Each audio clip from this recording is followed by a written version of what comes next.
প্রেমিককে সঙ্গে নিয়ে স্বামীকে খুনের অভিযোগ। অভিযুক্ত প্রেমিকের বাড়ি ও ওষুধের দোকান ভাঙচুর। উত্তেজিত জনতার। ঘটনাটি ঘটেছে হাওড়ার বাঁকড়ার মুন্সিডাঙ্গা সর্দার পাড়ায়। পরিস্থিতি নিয়ন্ত্রণে আনতে ঘটনাস্থলে পৌঁছয় পুলিশ ও র্যাফ।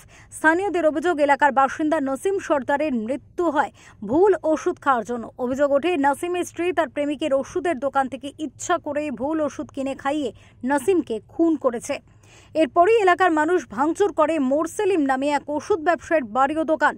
নামে অভিযোগ, ও আর কি ওষুধের দোকানও পাশেই একটা চেম্বার বসতো, ডাক্তার বসতো। ও ডাক্তারের থেকে ওই শরীর খারাপ জ্বর জ্বালা হলে আসতো।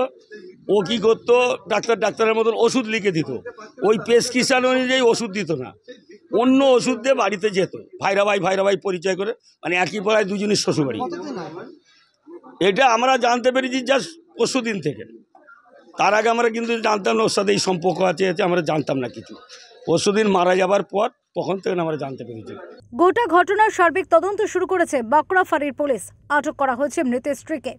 হাওড়া থেকে অনুপ রায়ের রিপোর্ট, ওঙ্কার বাংলা।